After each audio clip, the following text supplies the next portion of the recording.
Alright, today I'm going to be listening to a piece for Pierrot Ensemble by Mohammed Amin Sharifi.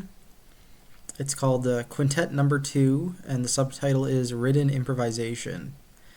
It was composed in Tehran, Iran in 2014.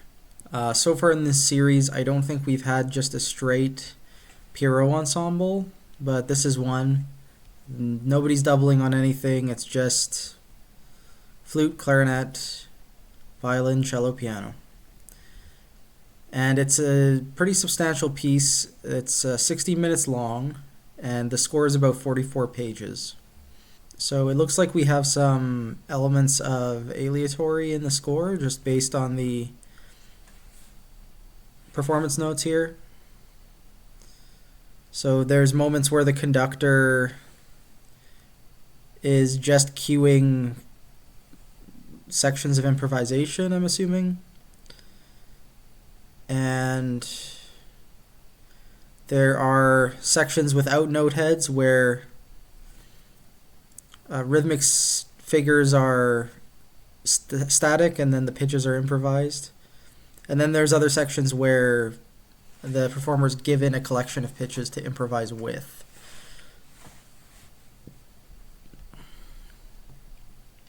There are also some extended techniques for each instrument that are specific to each instrument. I'm grabbing some info about Amin from his SoundCloud bio here. So he's an Iranian composer, studied at Art University of Tehran, Indiana University Jacobs School of Music as well. And his teachers include Nader Mashayekhi, Mehdi Hosseini, Peter Ablinger, Klaus Lang, another European composer, David Zubey, and Don Freund. Hopefully I didn't butcher any of those names. And he's taken master classes with some pretty big names, looks like. Penderecki, Haas, Fujikura, Tansy Davies, Augusta Reed Thomas, George Nussbaumer, Wolf Wallen, Alex Minchik, Kate Soper, Sven David Sandstrom, Ken Weno, John Gibson, Nina C. Young, and Sean Shepard. So I'm recognizing about half the names, so that's a good sign. I'm struggling to find much on this specific piece, but there is a score video, which I will link in the description, and in the description to this video we do have some performers' names. Yeah, I guess there's just not much info on his website because this is an older piece. It's about 10 years old now. So with that being said, I think we can get into it. Here's what the first system of the score looks like, and I will get back to you in 15 minutes or so. Cool, yeah. I think this is a nice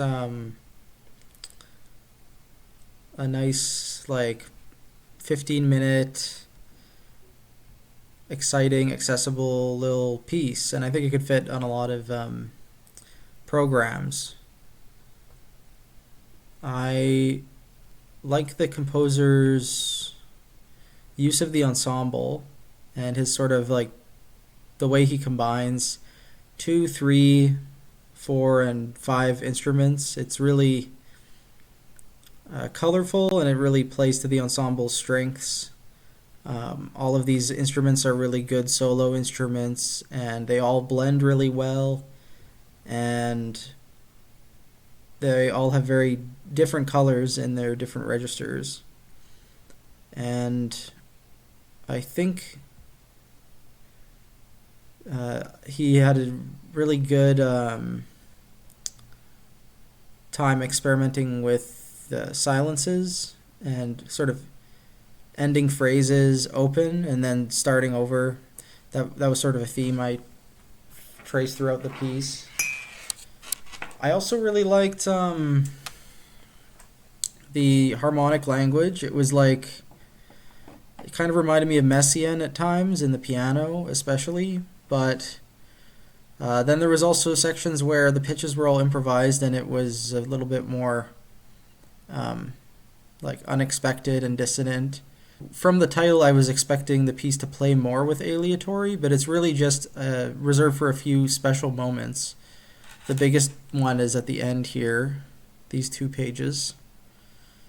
And I can imagine it being conducted in concert, and I think it would be really fun to see a conductor sort of making this section happen here. And it's a pleasure to just have a piece for just straight Pierrot Ensemble.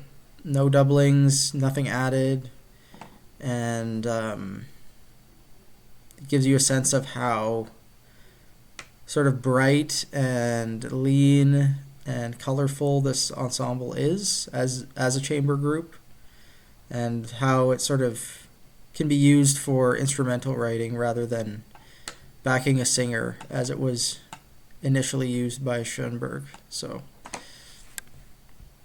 yeah, tomorrow we're going to move on to a piece by Grisey from the 90s. So we're going to jump back in time about 20 years. But thanks for tuning in. Hopefully I was able to introduce you to this composer and this piece. And now you know.